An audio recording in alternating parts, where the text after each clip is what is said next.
All right. Hello, everybody. Welcome to episode 4. Episode 4. We We've done are this at. 4 times. We're experts now. That's right. We're moving right along. I've gotten some feedback that somebody liked the Padded Room podcast, which sounds like we're doing some kind of. Oh right, yeah. Because behind me, it looks like there's nothing, and it's all Right. one standard color.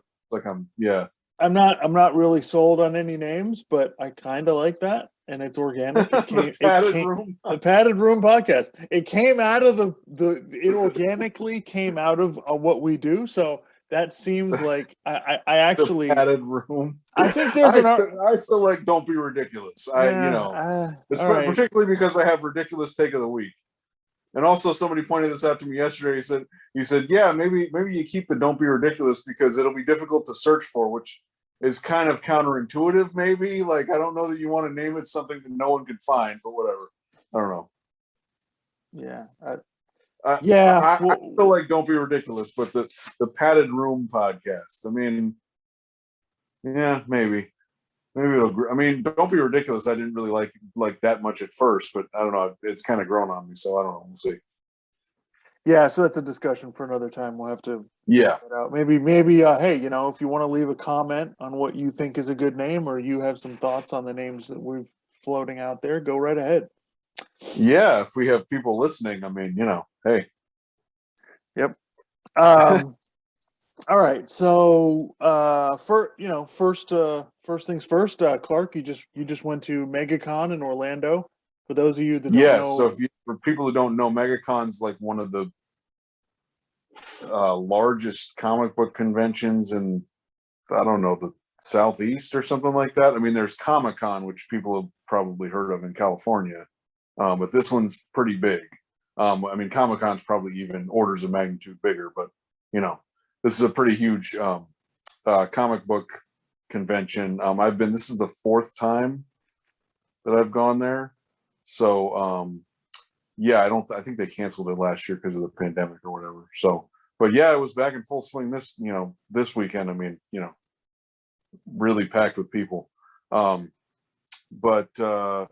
was good. A lot of interesting costumes. I was, joking around that, people, you kind of know, like every year you go, you kind of, people will dress up in costumes that are from things that are kind of been going on lately. Like a lot of people dress like the Scarlet Witch, Wanda from that WandaVision show on Disney Plus. Oh, okay. Right. And there were some people dressed like Loki because there was that show, and then you got the standard kind of, X-Men, Avengers kind of stuff. You also got people dressed like the Mandalorian,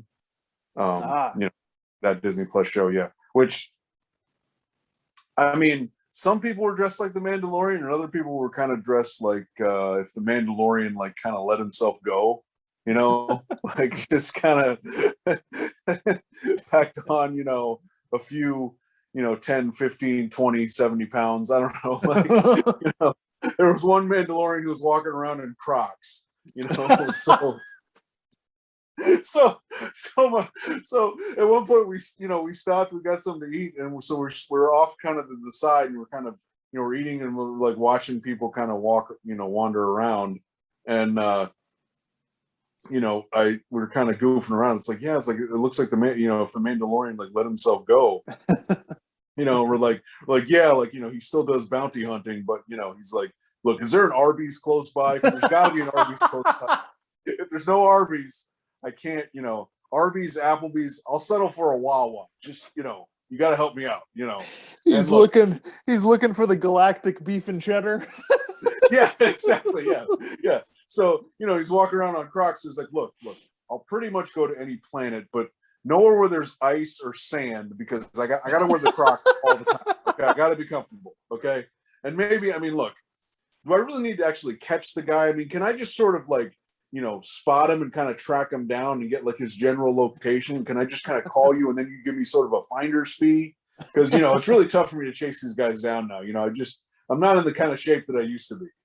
But yeah, no, those, and then of course there's the standard, really weird, I won't go into detail, but if you guys have never heard of the whole furry thing, that's a whole thing. I don't get, that and the anime thing, the Japanese anime character thing. I don't really get it, but no, there were a lot of good costumes. There were a couple people, like, sports angle here. There were a couple people dressed like, one guy was dressed like Rocky from Rocky 4, and another guy was dressed like Ivan Drago. Oh. These guys were in shape. They were jacked. Like it worked. They had like, one guy had like a wig on, the other guy had his hair cut similar to, Dolph Lundgren in that movie. So, that was kind of cool.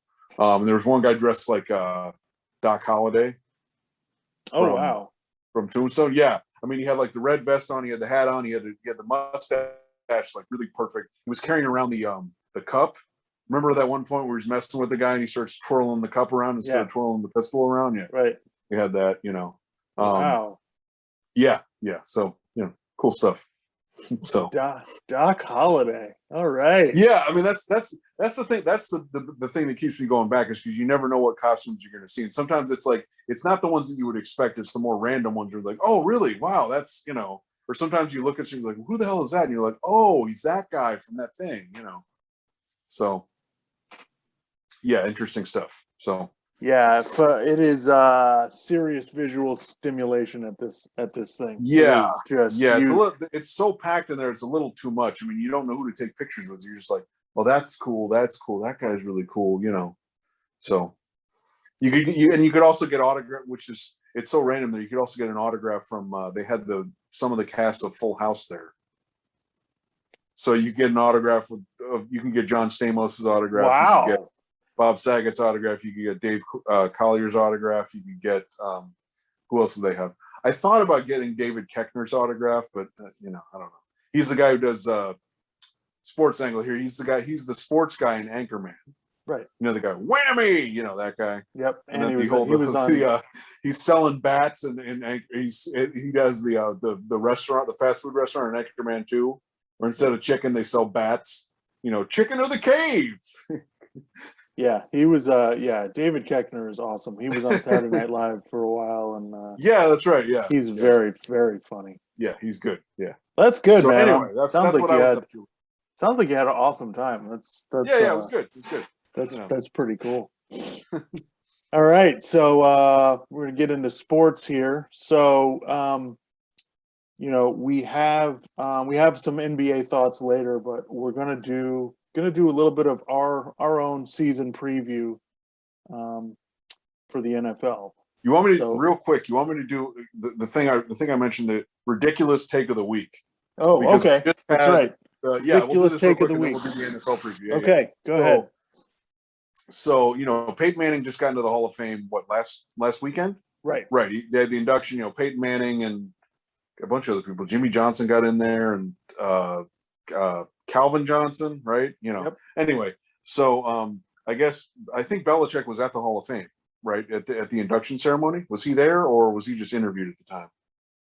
Maybe he wasn't there. I think he might have been there, but I know Tom. Okay, Brady. Yeah, Brady was there, but I can't remember. Anyway, so basically, Belichick had said, he was quoted recently of talking about Peyton Manning, and he basically said that he's the best quarterback that he's ever coached against, because Manning basically would, he would basically call the game from the line, and in terms of all the, he would basically get up to the line and then adjust what he was doing based on what he saw. And Belichick said more than any other player, he forced us to change what we were doing. So, which is, that's high praise coming from Belichick, and that's also really telling about the kind of player that Peyton Manning was. When Belichick, let's be honest here, Belichick knows more about football than you or I, or just he'll forget more about football than you or I, or anybody, more most players or coaches, whatever, remember. So, so anyway, they were talking about this on The Odd Couple, that radio show on Fox Sports Radio with Chris Broussard and Rob Parker. So anyway, they Chris Broussard kind of introduces it, and he reads the quotes from Belichick, and he says, yeah, for me, what I always think about with Peyton Manning is that he changed the game. Because he basically got up to the line and he was calling the game from the line. And before he got there, people didn't do that. You would audible, but the level to which Peyton Manning took it, and now you see that kind of almost through all levels of football, like quarterbacks doing that, Right. So he said that's kind of what I think of when I see Peyton Manning. And of course, Rob Parker, no, I don't really see it that way. Which is basically saying, Belichick's saying, this guy changed the game, and Rob Parker's like, no, I don't really see it that way, which is complete. You don't get to say, no, I don't see it that way when Belichick says, he changed the game, okay, or he's the most difficult quarterback that I've ever coached against, and then he decides, Peyton Manning's basically on his way out the door. He just got inducted into the Hall of Fame. That's kind of it. Is that you can kind of put the capstone on his career right there. You get into the Hall of Fame. It's done. He retired 5 years ago. He gets into the Hall of Fame. Move on, whatever. So Rob Parker's basically throwing a wet blanket on his career and saying, I just saw him as a guy. He threw for a bunch of yards and a bunch of touchdowns, and he won some MVPs, and he won all these regular season games. Just kind of casting it off as if it doesn't matter that Peyton Manning won all these games. And he also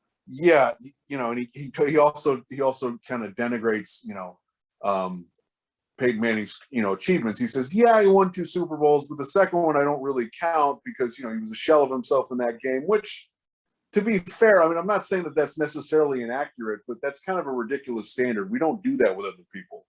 Like if you have 2 rings, you got 2 rings. We don't go, well, you weren't that good in that game. I mean, you don't take away John Elway's first Super Bowl because basically passing was like kind of the decoy thing, and all they did was run the ball with Terrell Davis.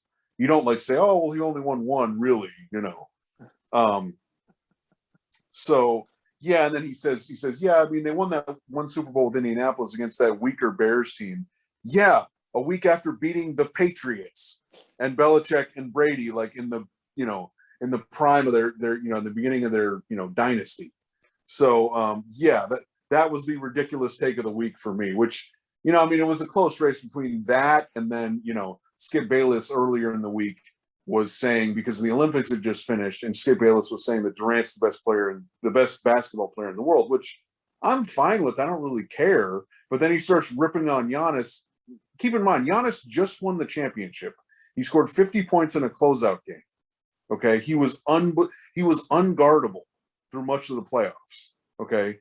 And so Skip Bayless is like, but he can't shoot that well. And a couple of years ago, they built that, Toronto built that wall and Miami built that wall and he lost. And I'm like, that's not the standard by which we don't go, you just won the championship. Yeah, but you didn't do it that, the year before. So that's kind of ridiculous. So I don't know. It was a close race between those two. I mean, Rob Parker seems to be kind of chasing Skip down for the, trying to have the worst takes of all time. But that was kind of that was why I thought that was a really ridiculous take. Yeah, I mean, we could do this every week with Skip Bayless if we wanted to. But I think, coming out with the Peyton Manning is overrated take, I mean, that's pretty weak. That's kind of, you're basically denigrating Peyton Manning because he's not Tom Brady. Which that's the whole thing. We need to get past in sports, particularly, well, in football and basketball particularly, we need to get past this whole thing that the regular season doesn't matter at all. Okay, it's fine if you want to say the postseason matters more. That's fine because that's where you're competing for the championship. But I mean, and then I went back and listened to the audio again of that segment on the Odd Couple, and Rob Parker said, I just thought he was a really prolific thrower, and I'm like, no. Dan Fouts was a prolific thrower. Hell, Jeff George was a really great thrower of the football. Peyton Manning had winning seasons basically every year he was in the league. He made the Super Bowl 4 times.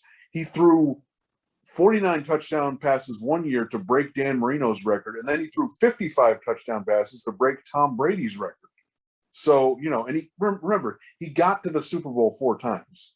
Like, I understand losing in the Super Bowl is bad, but losing in the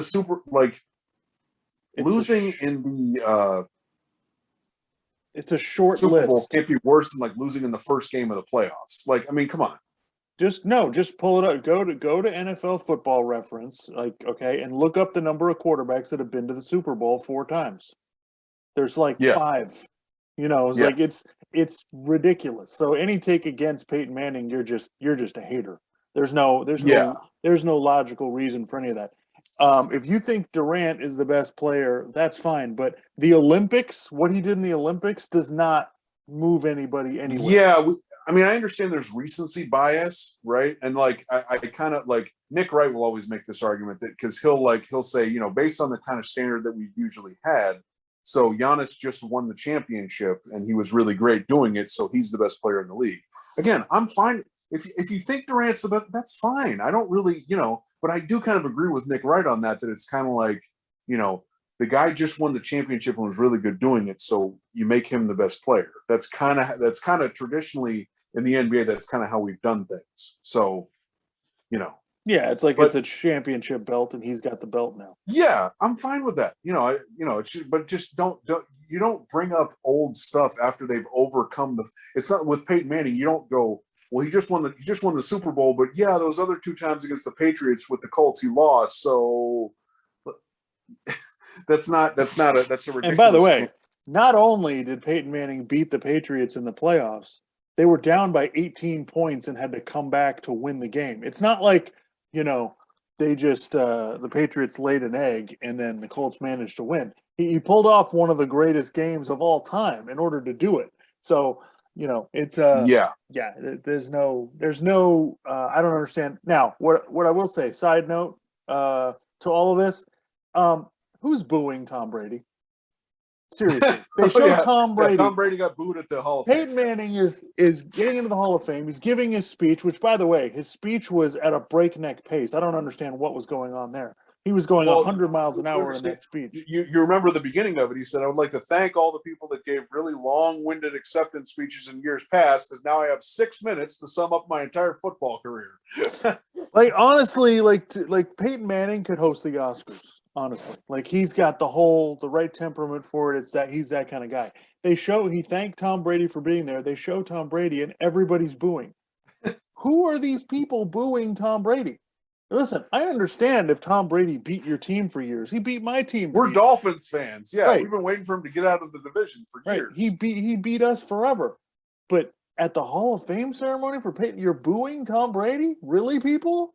What's worse? Rank these two. What's worse, booing at the Hall of Fame ceremony or booing at the draft for a guy you've probably never seen play? I don't know. It's like they're both ridiculous, but yeah, that just blew me away. I was like, Jesus, sports fans are the worst sometimes. Come on, people, don't boo Tom Brady. That's the worst take of the week right there. Well, if you want to see how bad sports fans are, maybe we should talk about this in next week, but have you seen the documentary about the Malice at the Palace? Yes. Okay. Yes. We don't need to get into it too much, but like the fan who threw the beer at Ron Artest, he was unapologetic, and then the guy that went on the court and kind of challenged him was like, yeah, it was ridiculous. Ron Artest sucker punched me. It's like, no, dude, you jumped out onto the court and you're an idiot. So yeah, fans can be absolutely ridiculous. So yeah, if you guys haven't seen, the documentary on Netflix, Untold, Malice at the Palace, it was pretty awesome. It was very well done. Very well done. Very good description. Good interviews. I knew Ron Artest was crazy before. Now, he really was. Well, he's turned himself around since then, which good for him. But right, absolutely. Yeah. But yeah, he really was out of his mind at the time. And that was pretty insane. The fan starts a riot, has no remorse. No issue with it. No empathy. Yeah. I mean, and not just him, but I mean, as the Pacers were leaving the court, they're throwing stuff at everybody. Like they're throwing Well, and I love, my favorite thing is I'll never understand this mindset. I don't know what part of the male brain, and I'm going to say male, I'm going to be sexist here because there's no women doing this. I don't know what part of the male brain it is, but, Ron Artest is coming at me. You know what I'm going to do? I'm going to take a swing at him. That guy. Okay, here's a universal take on this podcast for everybody out there. That guy who does that, I'm out. I'm out on that guy. I don't want to be around that guy. I'm not interested in that guy. Yeah, no. So I like sports. I like watching sports. I like rooting for my team, but I'm not throwing stuff on the court. I'm not cursing at guys. I'm not, I'm not dropping beers on. I mean, like, because look, I again, I don't want to get too detailed on this, but I mean, look, it's obviously wrong for players to go attack fans. But I will just say this, as a human being, as an adult, if someone throws a beer on you, like, and you decide to go fight them, I kind of don't have a problem with it. I mean, just, imagine you're just sitting there and somebody you throw a beer on me, like, dude, really? Like, so. And then Ron Artest attacks the wrong guy, and the guy who threw the beer, he doesn't get involved. It doesn't bother him that the other guy's getting his ass kicked. It's fine. Yeah. So yeah, I do appreciate how the cops handled it, that they recognize that the fan who threw the beer was the instigator. He was the problem, and they went hardest after that guy. So I did appreciate that. But yeah. that was pretty disturbing. And the Pistons fan who went down onto the court and Jermaine O'Neal punched him, and then they show he feels like the organization didn't appreciate him enough. Okay. Really, bro? Really? Okay. Anyway. Yeah, because you're the one out there winning games. Anyway. Yeah. So, all right. So, what do you want to do first on the NFL? What is your number one storyline? What are you looking forward to the most as we start preseason and regular season's coming up pretty soon here? I'm trying to think here. So, I'm kind of interested with the. There's several things, like, I'm interested to see what like the NFC West. I'm interested to see kind of how that shakes out, like, because San Francisco, if they're healthy and their defense and they're running the ball, like, they're going to be really difficult to beat. Yep. So I'm kind of interested, them, and then the Rams. Obviously, they had that Cam Akers injury, but how. It's interesting to me. We're all like, oh, they got Stafford, they're so much better. And I'm like, okay, yeah, Stafford's more talented than Jared Goff, but he doesn't really have a history of winning. Is that much on him? Is that more that he was on the Detroit Lions, which have obviously been a joke franchise for decades now? So, that, and then of course you got Seattle still there, Arizona, that's kind of interesting. Arizona kind of went all in. They got DeAndre Hopkins, and then they got JJ Watt. And so, I think that's probably the most interesting division, Yeah. Outside of that, I'm kind of like, we can kind of go over who I think the contenders are. I do think kind of outside of the contenders, it's kind of interesting. Like, are the Browns going to repeat kind of what they did last year? They have Odell Beckham back. Is that going to be good, or is that going to be bad? Because they didn't have Odell Beckham last year, so it's kind of like, well, maybe Baker feels like he can spread the ball out and whatever else. Maybe now it's like, Odell's got to get his touches.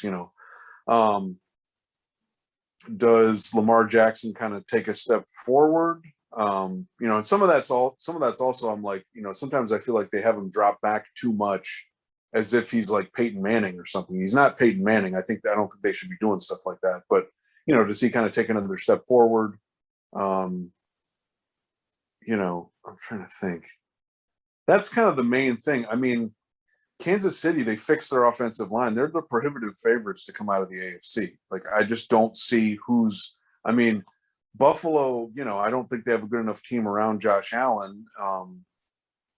So I just don't see how Buffalo's really going to compete with them. The Browns, I just don't buy it.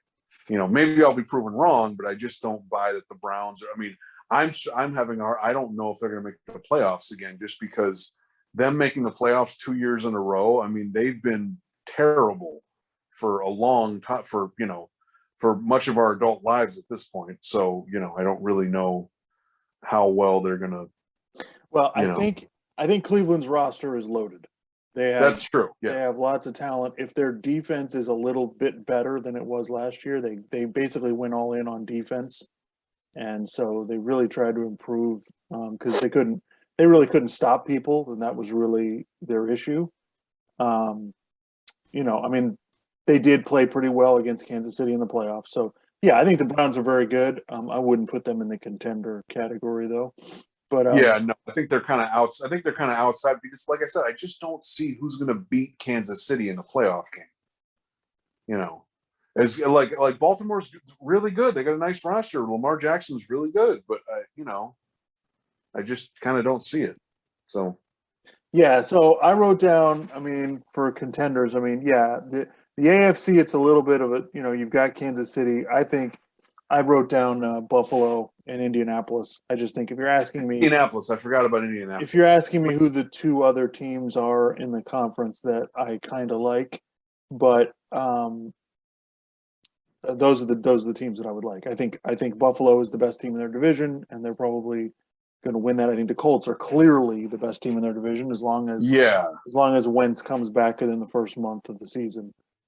yeah. I'm just my whole thing with them is I kind of feel like it's kind of a wait and see thing. It's like because their roster's loaded, so it's like can they kind of come out and just be efficient and win games, and then can we get kind of because I think in order for the Colts to kind of go to a next level, Carson Wentz has to get back to what he was like 3 years ago, and he needs to make some explosive plays, some kind of outside the box kind of stuff that you don't really plan for. So if he can kind of get back to that, then maybe they get to another level. But their roster's so good, they're going to win a bunch of games. And I mean, remember they almost beat Buffalo in the playoffs last year. They just couldn't get in the end zone enough. So yeah, if they get a little bit of a bump up with their quarterback play, they're going to be tough to beat. Yeah. So, but it's again, it's I don't want to jump to conclusions either way because I just don't know. Like, can Carson Wentz stay healthy, and is he gonna does he have enough? I guess the thought out there now is, which I don't know if it's true or not, is that he just needs to get his confidence back. Maybe that's the case. I don't know. He's back with Frank Reich, who Frank Reich was there when the Eagles won the Super Bowl, and they went 11-2 with Carson Wentz before he got injured. So maybe this is the thing, but I don't want to jump to conclusions. It's too it's too early to tell for me. Yeah. So and then I mean the NFC. I mean I think Tampa's clearly they're the favorite, but I think it's there are some really good teams. I think I put down Green Bay and San Francisco as my other. Yeah, I mean Tampa Bay, like if I feel like they probably start off the year better on offense. Sure. Just because Brady's, he's there another year, and like I think they've kind of got stuff figured out, and of course, their defense is still really good, and they've got all those receivers, and yeah. I mean, I feel like Kansas City is more a prohibitive favorite in the AFC than Tampa Bay is in the NFC because I look at the way Tampa Bay won the NFC last year, and it's like they had to get some turnovers against the Saints. I mean, they're not going to deal with the Saints this year, but and the game against Green Bay was close. So, I kind of it's a little different to me. Like, I mean, if you were to tell me like right now the Bucks and the Chiefs were going to play again in the Super Bowl, I think I don't know. I think I might favor the Chiefs a little bit, just a little bit. I think it would be a close game, but so yeah, I think that's fair. And then I think the NFC West could be a bloodbath, like you said. So it may depend on who comes out of there and what kind of shape they're in. When we get to that point. What did you think? Well, let's. I wanted to talk about Josh Allen's contract, but then we'll talk about that, and then let's talk about the Cowboys because I'm sure we've got a bunch of thoughts on that. So, Josh Allen gets the $258 million 6-year contract. He signs that. I looked at some of the years, like in 2025, he's gonna. I think he could make up to $51 million. Right. So he's like the second highest paid quarterback behind Patrick Mahomes. And there's $150 million guaranteed. So this starts he's still got 2 years left on his rookie deal because he's going into his 4th year. So this tacks on to the end of that. So this is 6 years after that. So this is obviously, when you look at the guaranteed money, this is a giant financial commitment, based off the year that he had last year. But I do think it's kind of interesting. I was listening to Doug Gottlieb. Was he filling in for? He was either filling in for Colin or it was Doug Gottlieb's Fox Sports Radio show. And he talked about he actually compared Josh Allen's numbers after 3 years to Jared Goff's numbers after 3 years, and they're nearly identical. It's kind of crazy. I mean, in terms of was, completion percentage, yards per attempt, TD to interception ratio, touchdowns, yards per game. I think there might have been a few others in there. Yards per attempt. I already said that one. But yeah, it was really interesting. They were really close, one way or the other. It was like off by, a few here or there. So it kind of makes you wonder. It's like, are they jumping the gun on this a little too much? Because again, he's got 2 years left on the rookie deal, and, Jared Goff obviously ended up getting traded. And then the other thing that I like that Gottlieb pointed out, remember last year they played most of the year with no fans. Right. And I do kind of think that has an effect on some things, probably in a positive way, kind of like how the bubble in the NBA kind of helped some teams. Like I think it helped the Miami Heat. I think that's part of the reason they were able to get all the way to the finals. So I do kind of wonder, you wonder about that because Josh Allen, now in fairness, Josh Allen has gotten better every year. He can improve significantly from year 2 to year 3. So, it's kind of a thing where like, do you want to jump the gun and pay the guy? Because, there's that whole thing, well, just lock the guy up so it's not an issue. It's like, yeah, but then you're kind of locked into it, I don't know. Well, what do you think? But you're locked into a deal that you can manipulate. So that's true. That's fair. Look, there's 2 ways to do this, right? There's the Carson Wentz, Jared Goff way, right, where they signed them early, and then they ended up trading them. Okay. Yeah. Which obviously didn't work out the way they would have liked, but the Carson Wentz situation, part of that is just that the Eagles are a mess. So that's outside of, and then, Jared Goff, they were able to trade Jared Goff for Matthew Stafford. So can you really say that Jared Goff's contract didn't work out? That's fair. Yeah. It actually did work out, right? And then the other side of that is Dak Prescott, where the Cowboys waited and waited and waited. They franchised him twice. And then they ended up giving him a huge contract anyway. So, again, I don't want to say that I think Josh Allen's really good and he has the potential to keep getting better and be, he was an MVP candidate last year. So, right. No, I'm not questioning Josh Allen. I'm just saying the logistics of how this works, right? You either sign him now at this number or you're going to sign him at an even bigger number 2 years from now. Right. So, exactly. So, and the NFL's the salary cap's going to keep going up. The revenue for the NFL is not going to slow down. So the mistake that the Cowboys made is that if they'd have signed Dak 2 years earlier, they'd be halfway through the contract already, and it'd be in relationship to the salary cap, it'd be a better deal. Yeah. It's like with the Patrick Mahomes contract. Okay, 10 years, whatever. It's not a 10-year contract. So this, just for everybody who doesn't know, NFL contracts are mostly fake. Okay? Once you get past the guaranteed money, the first 2 or 3 years, the rest of it's all you're making it up as you go along. So so I think for Buffalo, especially a team like Buffalo, it's worth it because you're never going to go sign a free agent quarterback like this. No, that's fair. I would. The only thing I would say is that because of how much money the quarterbacks make now, it kind of,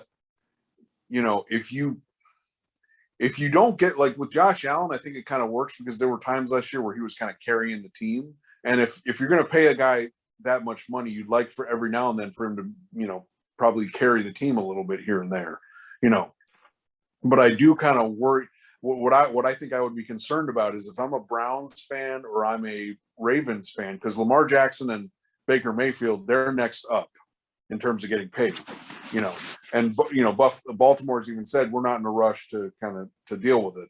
And it's just kind of a thing where you're like, all right, well, if you pay a guy like Baker, for Baker Mayfield, for instance, if you pay a guy like Baker Mayfield that much money, which if he makes comparable to what Josh Allen just got, or somewhere between, Dak Prescott and Josh Allen, or Dak Prescott and Mahomes, or something like that, then, I know that the salary cap's going up, but doesn't it kind of hamstring you a little bit in terms of, because Baker is a guy that needs talent around him. He needs the rest of the team to be right. You don't necessarily want to be relying on Baker Mayfield to win you a bunch of games, and you kind of saw that with the Saints the last few years with Drew Brees. He signed a massive contract, and they kind of, you couldn't necessarily, it kind of affects your depth, and you can't necessarily keep as many people as you'd like because you don't have as much space under the salary cap. So my thing is like, it's kind of like you got to be careful, because if you get this somewhat wrong, then I feel like you're not in no man's land, but you're kind of stuck like, well, this is how we are, and this is kind of it. Like, we're not necessarily going to get better because our quarterback can't really carry us, Right. Yeah, So, no, listen, the next guy up's gonna get more money. I mean, I think it's perfectly okay for Cleveland and Baltimore to wait to figure out what they want to do. But the quarterbacks are kind of like the NBA stars now. Like, you got to have them.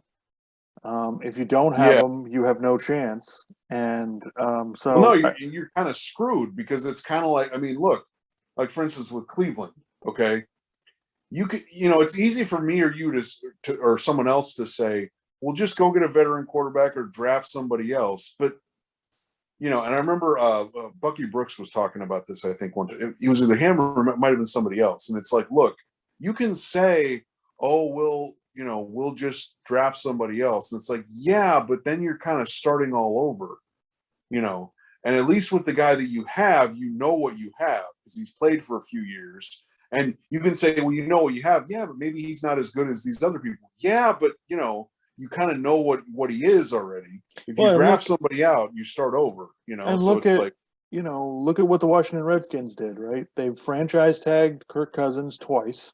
They didn't want to pay him. He goes to Minnesota. He gets paid. So, I mean, you can choose to not pay the guy, but he's going to get it. He's going to get the money from somewhere.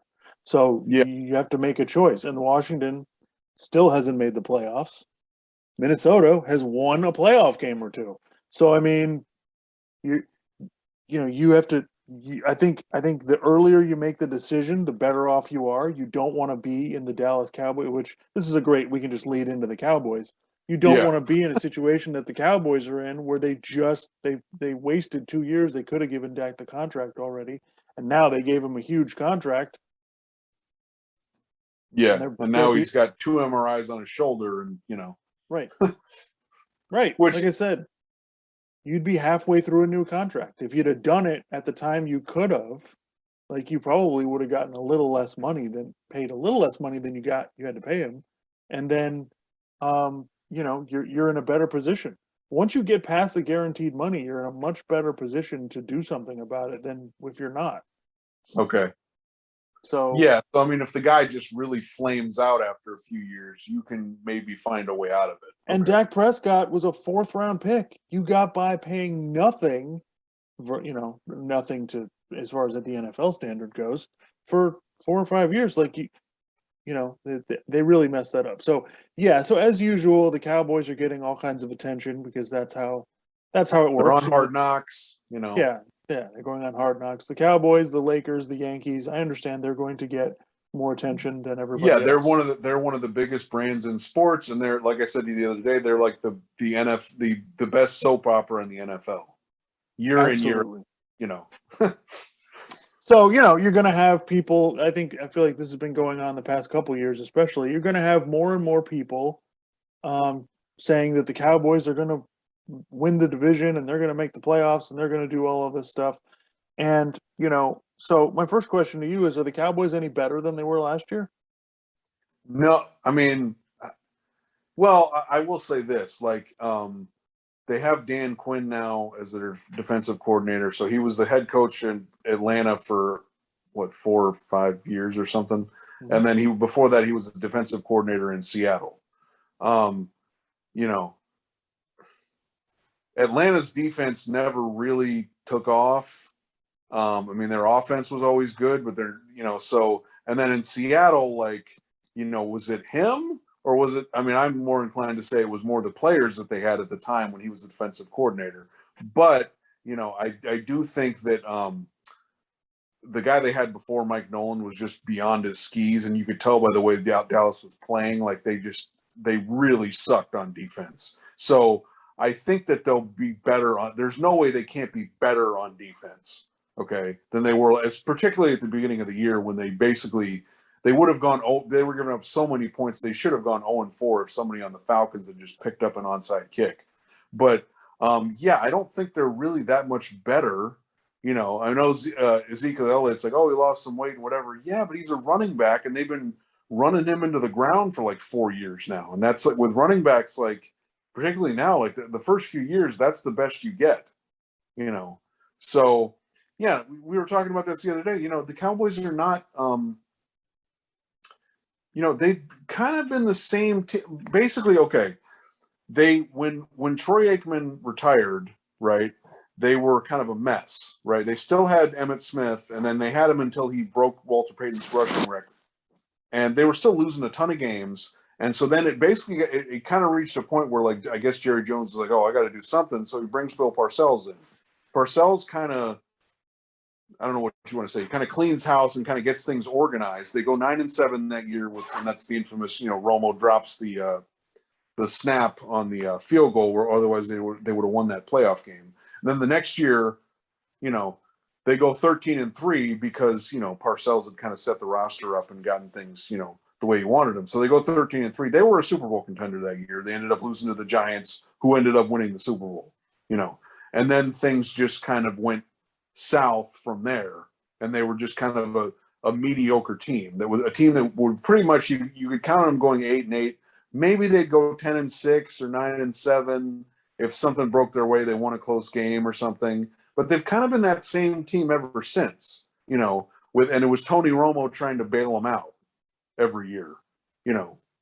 And then the only other times where they were maybe contenders were, I think it was 2015. I'm trying to remember. What was the year that the Seahawks went to the Super Bowl again and they lost to the Patriots? 2015? Something around there. I don't. It might have been 2014. Anyway, 2014, 2015. The Cowboys they had the best. That was when they had drafted those offensive linemen. They had the best offensive line in the game. And DeMarco Murray ran for a bunch of yards. And Romo just, you know, he made plays when he needed to, but he wasn't throwing interceptions. They had a good thing going, you know. And they almost beat the Packers in the divisional playoff. They were a contender that year. And then a couple years after that, when they put Dak Prescott in because Romo got hurt again, they went 13-3, and they almost beat the Packers in the divisional round again. They were contenders that year, but outside of that, it just became, you know, they were kind of an 8-8, 10-6, 9-7 team, you know, and they've basically been that the whole time, you know. And I think, but they're such a popular brand that if they're just decent, they're going to get a lot of attention. And then, you know, they've got that stadium, and they, you know, there's all this drama that's always going on. Like when Terrell Owens was there was always something going on with him. And then you had, you know, Ezekiel Elliott had some off the field thing happen a little while ago. And then you had Dak Prescott with the contract situation where they franchised him and they weren't paying him. And like, what the hell's going on? Is he going to hold out? You know? So, and then you had the whole, are they going to fire Jason Garrett? Is he on the hot seat? You know? So yeah, they're a great soap opera, but they're basically like a 8-8 team. You know, that's kind of what they've always been. Yeah. So it was 2015, by the way. 2015. Okay. So I think that you know, I was making the argument to you the other day that isn't Dak Prescott just Tony Romo? I mean, let's think about it, right? They both came out of nowhere.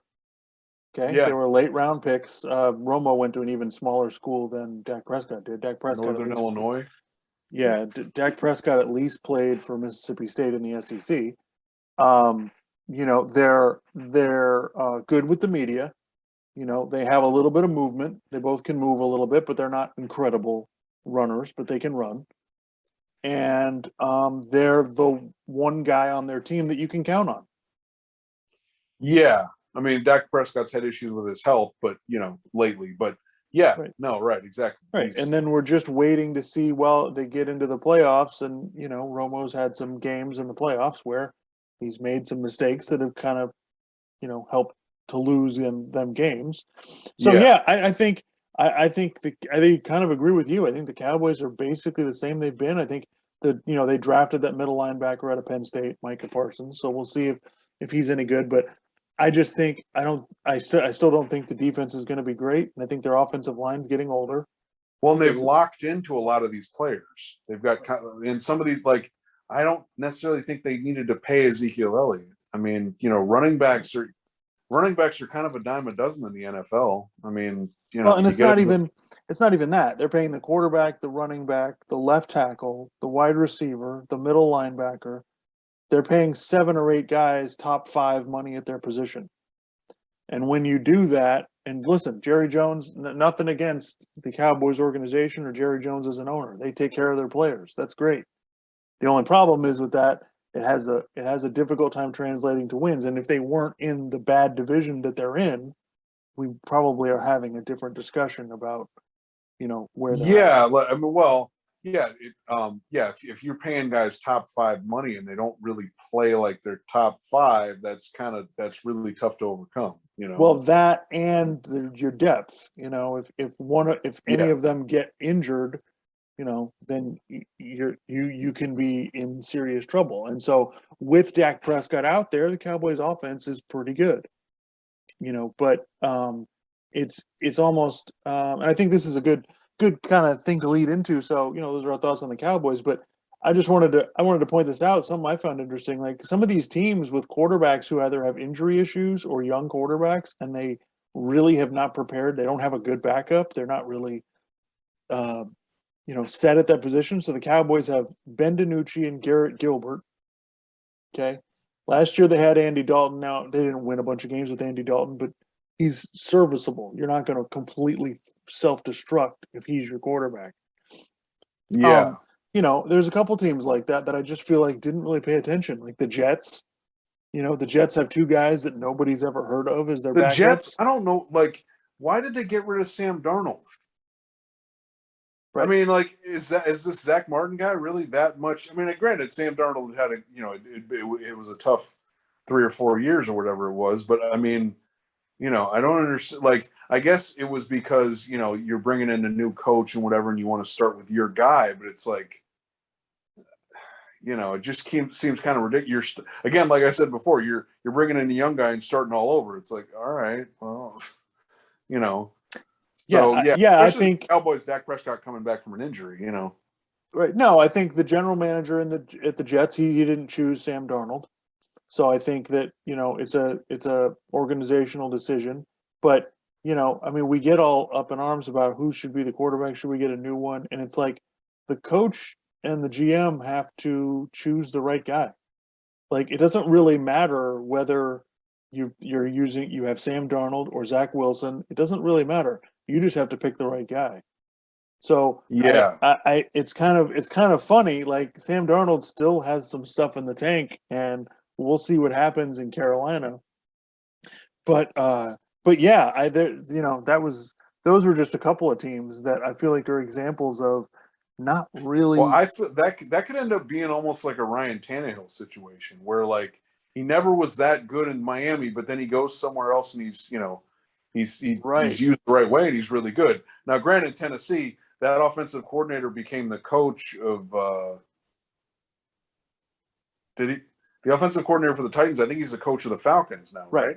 Right. Okay. It'll be interesting to see if Tannehill's still as good without having that offensive coordinator there.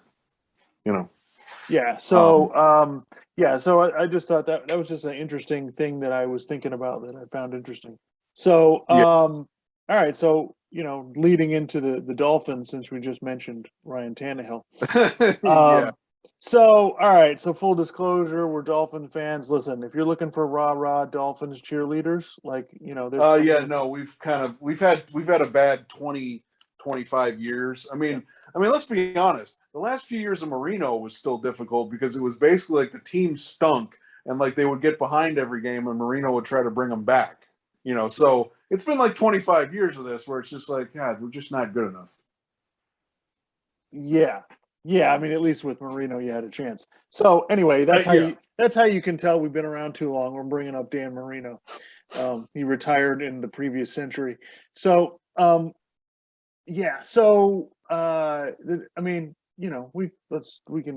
just be honest about this. The Dolphins comes down to, did they pick the right quarterback? And the defense is really good. The coach is a defensive coach, so you would hope the defense would be good. So yeah, the defense is good. They've drafted, they drafted Jalen Waddle, and they've got some good receivers there.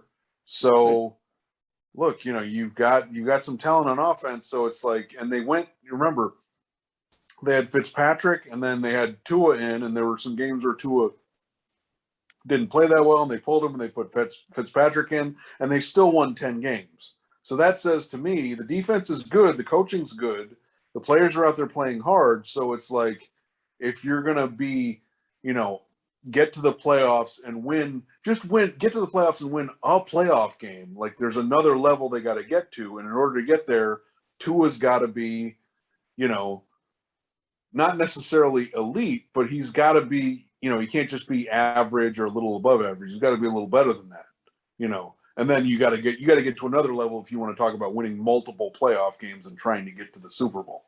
So, yeah, and it's still, look, I'll give him the benefit of the doubt. I think it's still an open question as to how good he can be, because he even said this year, like, the hip feels a lot better than it did last year, and he didn't know the playbook last year, okay. But again, talking about different offensive coordinators and how are people going to do, the Dolphins have someone who's never been an offensive coordinator before, who's the third different offensive coordinator for the Dolphins in the last 3 years. So, well, and it's a little, it's a little misleading. There's still coaches on the staff. It's not like they didn't promote from outside. They're the two guys that they're going to have run the offense were the running backs coach and the tight ends coach, I think.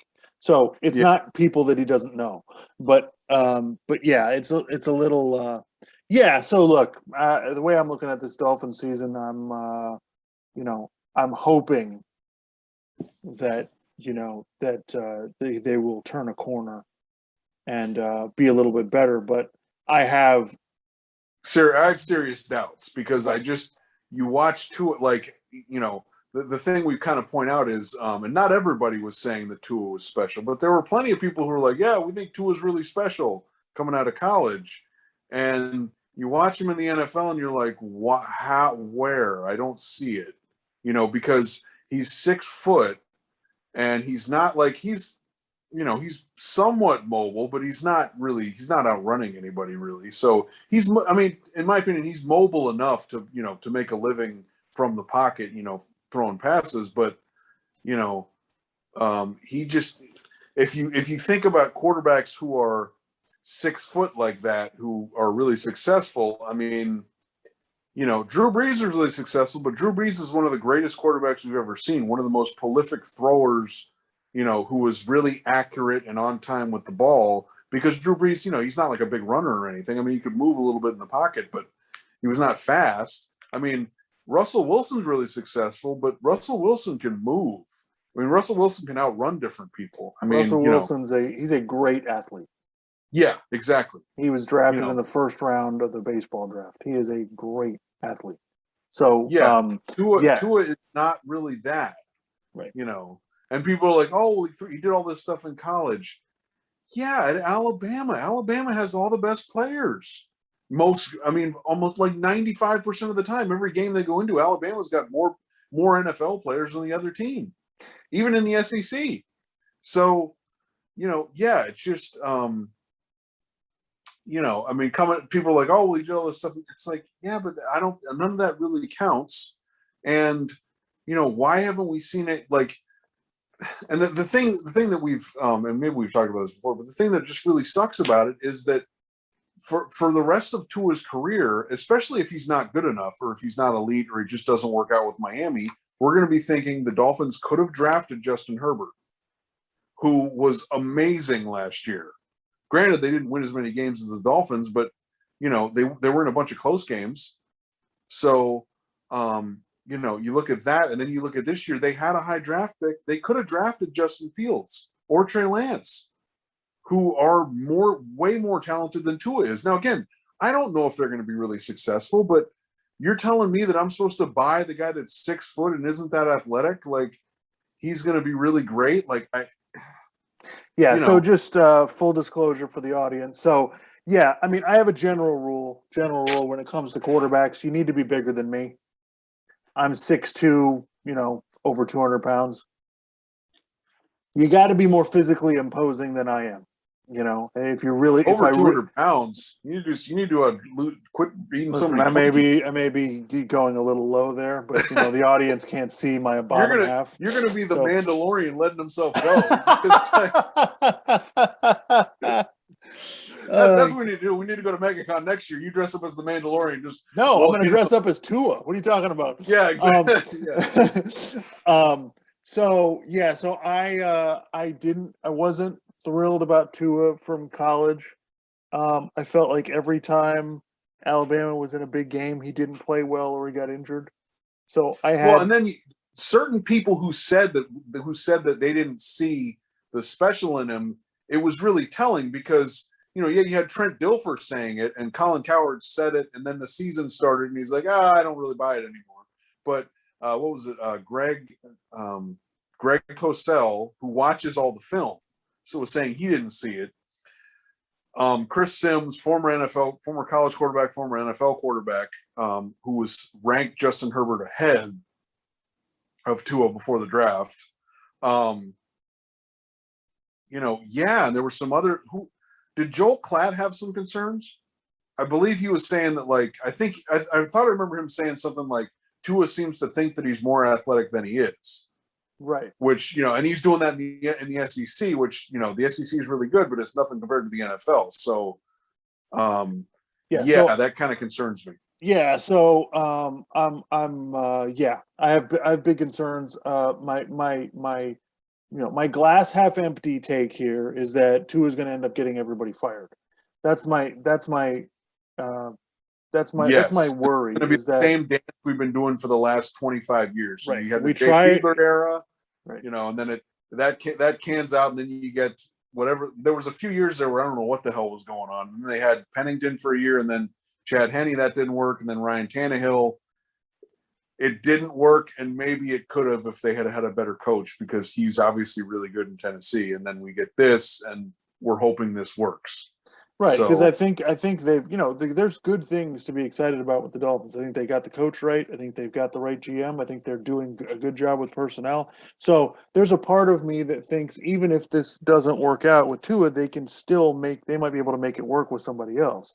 And I think they're going to be a solid NFL team. So that's something to be happy about. But when but when you don't get the quarterback, when you've been an average 500 team, just as many wins as losses for as long as the Dolphins have, it's hard to. And plus, this year I think their division is going to be difficult. I think Buffalo's really good. I think New England is going to be better than they were last year.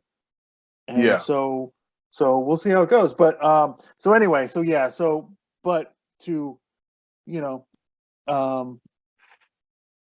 for anybody that thinks I'm a hater, okay, here's my breakdown. So this is I went through some of the NFL schedules, and I wanted to the schedule, right? Okay, yeah. So I wanted to talk about how the NFL makes a big deal out of their schedule release, and there's all of these people on all kinds of blogs, on all kinds of sports shows, telling you that the schedule matters, and they can tell you wins and losses from the schedule. Okay. And remember, when you do that, you're only basing it off of what happened last year, and then you're sort of projecting stuff based on who got drafted and who the free agents people signed and how they're going to fit in and how they're going to play. So all the when you go online, all the NFL schedule rankings are based on the win percentage of the teams from last year. So there's major flaw. I'm being nice by saying there are major flaws in doing that. Okay. Number one, we already talked about San Francisco. Half their roster was injured. So the 6-10 San Francisco 49ers are figuring into all these percentages for the teams that they're playing. Not to mention the teams that got worse. New Orleans doesn't have Drew Brees anymore. Yeah. Okay. So they're not a 10-11 win team like they were. So that figures in. So, all right. So I looked, I sifted through it and tried to find some examples of where it just doesn't work. The Dolphins, okay, out of 32 teams, they have the 27th toughest schedule. So the 5th easiest schedule, right? Right. By these rankings, there's only 5 teams that people think have an easier schedule than the Dolphins. Let me Well, keep going. Pull up their schedule real quick. So I remember looking at it. you know, so I was like, okay, well, yeah, Dolphins have an easier schedule. It almost makes sense. Like, I think they came in second place in the division. Okay, so it shouldn't be incredibly difficult. Well, they also don't take into account who you play, where you play them, and what time of the season you're playing them. Right. So, Yeah. so my argument isn't that these schedule rankings are bogus. It's just nobody's doing the work to figure this out. Okay. So the Dolphins, they start the season, they play the Patriots at home. Okay. First game of the Wait, season. the Dolphins are at home or they're at New England? The Dolphins are at New England. I apologize. They play at New England the first game of the season. Remember, anybody the Patriots. As anybody who follows the NFL knows, Bill Belichick is one of the best coaches ever off of a bye or having time off. So Belichick now has all this time off to play a home game against the Dolphins. Against a divisional opponent, who, by the way, have been coached by the same guy. This is the third year. So that means Belichick's played the Dolphins under Brian Flores like 4 times now. Okay. So, and again, it's a divisional games a lot of times can be tougher than, you playing somebody outside of your division because you play that team every year. And by the way, Belichick's probably the greatest coach of all time. Right. So not an easy game, but a game they can win. Then Then they play at home the next week against Buffalo. So they open up against both their divisional rivals, teams that are going to be competing with them. Buffalo has a better team than them. We're not going to argue about that. So that's a tough thing to do. Then they have to go on the road to play the Raiders. The Raiders are not the best team, okay, but it's a road game, and there'll be fans. Yeah. Okay? They played the Raiders on the road last year. There were no fans. So it's not a, yes, or some of these are these doable? Sure, but it's difficult. Then they have to play the Indianapolis Colts, who we just talked about, have a really good roster. Really good roster, yeah. Right? So they play them the next week at home. That is the 4th game. So by that time, I'm sure Carson Wentz will probably be back. And he might be back in week 1. So, exactly. For instance, if he's back in week 1, that's 4 weeks of him kind of getting acclimated to, playing with all the guys and then the system there and all that stuff. So, So 3 out of the first 4 games, you could be playing potential playoff teams. Then after they play Indianapolis, they have to go to play Tampa on the road. Yeah, I don't think they're beating Tampa. So, we're going to go out on a limb and say that the team that just won the Super Bowl that has the greatest quarterback of all time at home probably going to beat the Dolphins. Yeah, particularly a month into the season, they've played a few games. They've kind of got things rolling, come on. Not sure that's a stretch. Okay, then they play Jacksonville the next week. Okay, Jacksonville's not a great team, but they have to go to London to do it. Oh, shit, that's right. They're going to London right after they get beat by Tom Brady. So that's the first 6 games. Okay? Wait, and they don't get oh my God, I hate the NFL. They don't get a bye week after that. They got to fly back to the U.S. a week later. Granted, they're playing the Falcons, but the Falcons have a good offense. Forget their defense. The Falcons, they have a really good offense. They have a ton of talent there. Right. So, they play Atlanta, and then they have to go to Buffalo. Atlanta at home?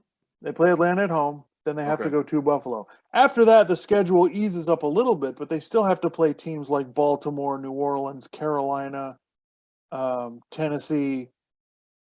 So, everybody's excited about this Dolphin season. We want to see how Tua does. If they don't come out well the first 6 games, the season could be over. Yeah. Because let's be honest, if you start out 1-5, the odds of you making the playoffs, yes, I know there's, listen, the Dolphins do get some breaks. They get mostly, they get 9 home games and 8 road games. So they get the extra home game. They don't really play any cold weather games. They play Buffalo on Halloween, and then they play at Tennessee in January, the first week of January. Those are the only really outdoor games where they're going to have to worry about cold weather. So they get the last game of the season is against the Patriots, but it's in Miami. So, right. Okay. Yeah, so they get they get some breaks there in the second half of the season, but this could be a rough stretch coming out to start. So I am definitely a little bit concerned. Well, and then look at this. So like later in the season they play the Giants. I know the Giants were like a 500 team last year, but they could be good. Right. I mean, I know this is like a make or break year for Daniel Jones, but like they have talent on offense. Like, right. So and then I started going through some team schedules, and so I noticed pretty quickly. So here's the flaw. I've enumerated one flaw where they're not taking into account, when you play, which teams are going to be better and all of that. It also has a lot to do with how good your team is. Like I looked at the Packers schedule. The Packers schedule is supposed to be difficult. I think it's somewhere in the middle of the middle of the pack. But they're also better than most of the teams they're playing. So yeah, you could argue that their schedule is pretty difficult, but we'll see. And that's a consistent theme I kept finding throughout the schedule is it really depends on your division, how tough your division is, and how good your team is. And there's going to be there's always 3 to 4 teams that get good this year after not being good, and 3 to 4 teams that are bad this year after being good last year. So this whole you can predict some of what's going to happen to a team by the schedule is complete nonsense. The Dolphins, according to the numbers, their schedule is not that bad. But but if you look at it, it's like, what are you talking about? I just went over it. There's no easy games in the NFL. There is no, you might get now listen, back when the Dolphins made the playoffs with Chad Pennington, they got a few breaks. They got to play some bad teams from some bad divisions, and it kind of worked. They maybe got a win or two extra than you normally would have. But I think you can do that with any NFL team. You can basically, with every NFL team, at the end of the season, you can look back and go, they could be 2 wins better, and they could be 2 wins worse. Yeah. So the whole you are what your record says you are, not exactly. It's only 17 games. It's not that many games. Yeah. So I think that's I think the anybody who tells you based on the schedule they can tell you anything, it's completely bogus. Well, remember, this is how the NFL's got us hooked. They've got us hooked on every little detail. They got the combine, they got the workouts, they got the schedule release, they got they got the preseason, they got games that don't even matter and people are watching. So it's it's just kind of a thing, and they can get you excited about stuff, and it's like, why are we excited about this? I don't know. They're telling me to be excited about it. I don't know. So all right. So what other did you have any other NFL stories you wanted to? No, I think that was pretty much it. I don't, we talked about the Cowboys, we talked about the Dolphins. I mean, the NFC, I'm kind of interested to see how some of the things shake out there. That's kind of it. I mean, I kind of feel like it's probably Kansas City's. I would probably pick them at this point. So, because they fixed their offensive line. So, Yeah. So, I mean, I had a couple more thoughts. I mean, I'm I know everybody's excited about the Jacksonville Jaguars. They got Trevor Lawrence and Urban Meyer's the coach now. But based on all the stuff that I've seen throughout the offseason, I am really concerned about Jacksonville, whether this, Urban Meyer is going to work because, he's already, he's got some physical issues and he struggled to make it through the last college football season. And then the things coming out about his team, they're bringing Tim Tebow in to be the third tight end, which makes no sense. Most coaches are about avoiding distractions, and he seems to be bringing them in. Well, who did he draft? Didn't you say, like, at the draft, he drafted a couple running backs or something, and they already have running backs? Right. Who did they? I don't even know. They drafted Travis Etienne and somebody else. So and then the stories that are coming out about the fiasco with the strength and conditioning coach. They hired him and then they fired him the next day because they weren't really paying attention to the guy had been involved in a scandal when the strength and conditioning coach was in college. For working for Iowa, he had some. Wait, this happened in Jacksonville? I thought that happened at Ohio State. No, Well, something else happened at Ohio State. Oh, that's right. But no, this guy apparently was having a bunch of racist issues when he was working at Iowa. Urban Meyer hires the guy knowing that, and then the next day they fire the guy, and then they come out saying that they did a rigorous vetting process and all this nonsense. So I'm a little concerned that they're just not, that he just doesn't have it together. The NFL, you have to be on top of this stuff. You can't allow little things like that to get in the way. And so I have some concerns. Now, does it really matter that much? They're not going to be a good team anyway. No, but I'm worried about long term with them. The other thing I wanted to bring up was, I'm really excited about these young quarterbacks. I want to see how Justin Fields does. I want to see how Trey Lance does. Trevor Lawrence, obviously. So, I'm really fascinated to see how Justin Herbert does. So, yeah, I think the young quarterbacks are a fantastic story. So, yeah, that's kind of our stuff. Yeah, that's we kind like of what right we're looking now. at. We're not going to get into. We don't really want to get into details on preseason games. We don't really want to break down stats on preseason games because it doesn't really, it's you can't react too much one way or the other on any of this stuff because it's the games don't matter that much. The defenses are really vanilla. Like I was listening to a radio show the other day, and they were talking about how when reporters go to training camp practices and stuff, and they're like watching these guys play, and they go, "Oh, well, this guy in this scrimmage did this." It's like you don't even know what the hell you're watching. Like they're trying receivers out in different spots to see what works. They're trying out different combinations of offensive linemen. So yeah, I don't really like remember that story when Tebow he had his first practice with the Jaguars and he caught every pass that was thrown his way. Which is like, what is this, Little League? Like, good job, Timmy. You caught every pass that was thrown your way. Like, what does that even mean? I don't even, come on. He should be catching every pass. Just keep. Well, yeah, exactly. Keep this in mind with the preseason, guys. The Detroit Lions once went undefeated in the preseason, and they went 0-16 and lost every single game. Okay? The Indianapolis Colts, 1 year with Peyton Manning, lost every preseason game, and they started the season 13-0.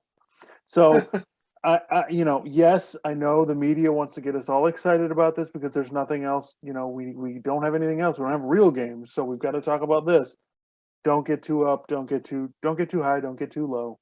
Let's see what happens when the. If there's a significant injury, okay. Which is another reason. Another reason why you shouldn't play anybody in preseason. Well, yeah. And if you have like starting players in there, like particularly on offense, if you have starting players on there and like you just can't score touchdowns in the preseason with your starting offensive players, I would be a little concerned. Like now, I don't want to go crazy, but I would be concerned about that. Beyond that, beyond injuries and beyond that, it's really hard for me to read into it. Preseason matters to those guys who are trying to make the team. Okay, it really matters to them. But beyond that, it's. All right, so we're going to move on to a new segment we're going to try out here. We're calling this You blew it, bro. The You Blew It Award. And this week's recipient of the You Blew It Award goes to Dennis Schroeder, the NBA player. The new Boston Celtic. He just signed a 1 year, $5.9 million deal. Yep. So, good for him. Until you remember the fact that late in the season last year, the Lakers offered him a 4-year, $87 million contract, which would have paid him, significantly more than he's making now on a 1-year deal. So yeah, Dennis Schroeder, man, you blew it, bro. Like you could be playing with LeBron now. You'd have a 4-year contract. I think it's funny because I was watching Undisputed and Shannon Sharp's like, look, when something like this happens, you got to fire everybody. But you can't really fire yourself, so you got to fire your agent because this is a massive misreading of the market. And the thing was, I'm like, is that accurate? And then they bring Chris Broussard on, and he's like, yeah, they massively misread the market because, we were watching we're watching the playoffs. So Reggie Jackson on the Clippers was unbelievable. He was awesome. He was scoring all these points. He's hitting all these shots. We're like, he's got to get something. But free agency kind of started, and he didn't get any offers, and then he ended up signing with the Clippers for 2 years for like $22 million. So like $11 million a year. So yeah, I mean, but remember, he didn't have some extension offer, late in the season. So yeah, that's what he could get, so he took it. So Schroeder, like, he just kind of massively misread the market, and who knows? Because now is he the backup point guard on the Celtics, or is he going to be starting? I think he'll be starting. Yeah, because Okay, they yeah, don't have they don't have Kemba Walker anymore, obviously. So yeah, I think he'll be out there most of the time with Jason Tatum, Jaylen Brown, Marcus Smart, Al Horford. So I think Dennis Schroeder. Look, he was having a nice career. Had a nice thing going with Oklahoma City. Got traded to the Lakers, and I think once he refused that extension, I think the Lakers were out. yeah, And what happened with the point guard market is that we didn't have a whole bunch of teams with cap space this year. We had some teams who had cap yeah, space, but we didn't have an unbelievable amount. So once the top guys went off the board, Kyle Lowry, Lonzo Ball, etc., there was only a handful of teams left. I think Reggie Jackson really wanted to stay with the Clippers, so I think that's why he just waited and took what they yeah. offered. But yeah, Dennis Schroeder, yeah, that's massive. I mean, well, you just got to think about it, like, because it's not like he had kind of a career year in Oklahoma City that was a little bit better than he normally did, So, and I guess he was having a good year with the Lakers last year, and then in the playoffs, I guess he didn't do as much as people thought he should. But yeah, I mean, you want to bet on yourself, and you want to be confident in your skills, and you want to try to go get the most money, but you got to be careful and not misjudge things, because if you do that, I mean, granted, he could end up getting a multi-year contract offer from Boston or somebody else next summer, but that's like 80 something million dollars that's just off the table now. So Yeah.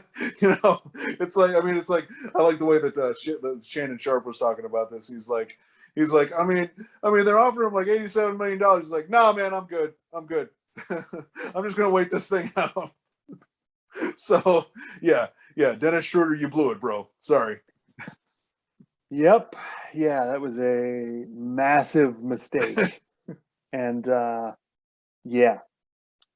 but he does get to go to the Boston Celtics are a good team. He does get to go play on a good team, so good for him. But yeah, he could have easily stayed there and be playing with LeBron and have a chance to win the NBA title.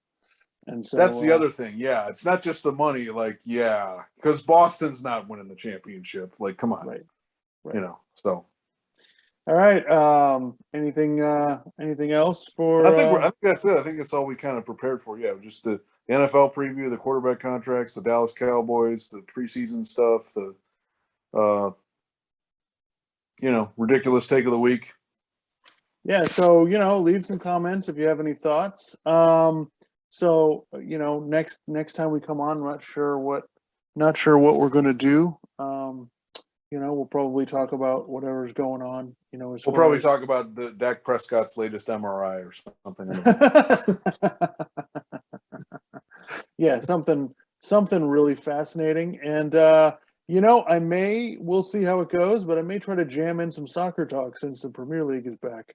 We may do a little, since we're both not soccer fans, maybe we'll do a little 5-minute, me talk about give my uninformed opinion of soccer. There we go. Yeah. Uninformed opinion nobody asked for. Yeah. Exactly. Because Messi just is moved to a new team. So, we may have some I may have to come up with something. Anyway. All right, folks. Thanks for tuning in. That does it. See you guys next time. We'll see you for episode 5.